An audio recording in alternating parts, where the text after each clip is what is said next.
सृष्टि की उत्पत्ति कैसे हुई।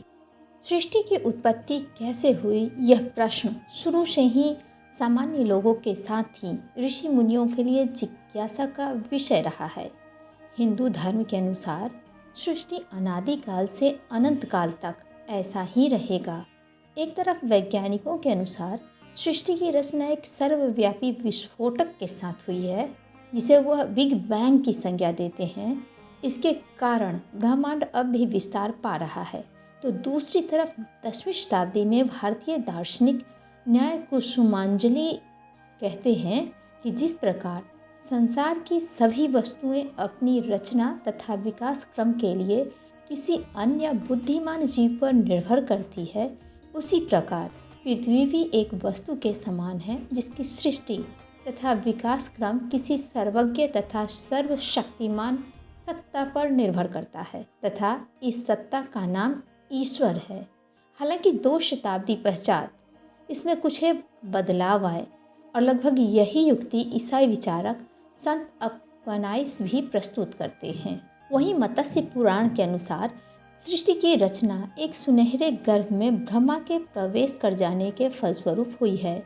इसी गर्भ को हिरण्यगर्भ भी कहा जाता है, जबकि सांख्य दर्शन सृष्टि की रचना की गुत्थी को पुरुष तथा प्रकृति नामक 2 शाश्वत तत्वों के आधार पर सुलझाने का प्रयास करता है। सांख्य दर्शन के अनुसार पुरुष शुद्ध चेतन स्वरूप है तथा प्रकृति तमस, रजस तथा सत्व नामक त्रिगुणों से युक्त अचेतन तत्व है।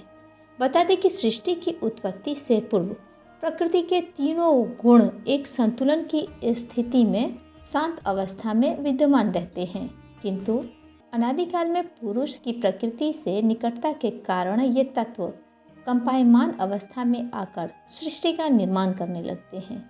इस दर्शन के अनुसार जब पुरुष तथा शुद्ध चैतन्य प्रकृति के इस नृत्य अथवा क्रीड़ा से स्वयं को तटस्थ कर स्वयं में लीन हो जाता है, तब वह कैवल्य अथवा मोक्ष को प्राप्त कर लेता है।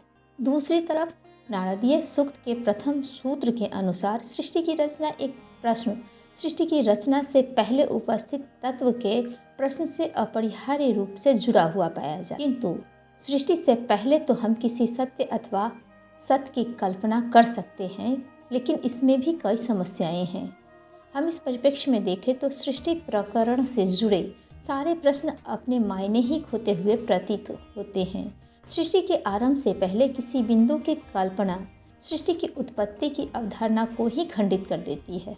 अतः सृष्टि के आरंभ की कल्पना का प्रश्न स्वयं में ही विरोधाभास से ग्रसित है तथा इस मायने में यह प्रश्न हमें केवल रहस्यीकृत ही कर सकता है, किंतु इस प्रश्न से जुड़ी हमारी जिज्ञासा को शांत नहीं कर सकता।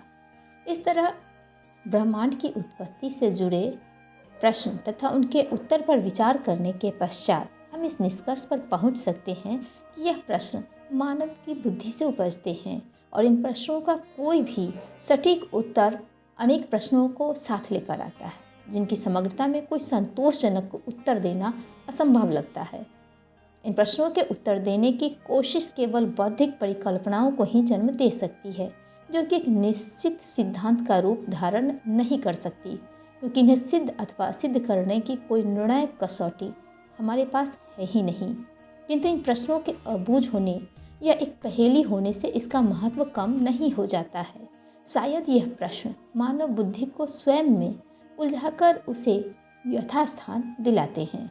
इन प्रश्नों से जूझ अथवा थक हार कर मानव बुद्धि जब विश्रांति अथवा विश्राम का स्थान खोजती है, उसी क्षण हमारी चेतना इन प्रश्नों के धरातल से स्वयं को ऊपर उठा लेती है। अतः इन प्रश्नों का महत्व मानव बुद्धि को रहस्यीकृत करने में है, उनका समाधान में भी शामिल है। धर्म और आध्यात्म संबंधी इस तरह की अपडेट खबरों के लिए बने रहें माँ गायत्री टीवी के साथ।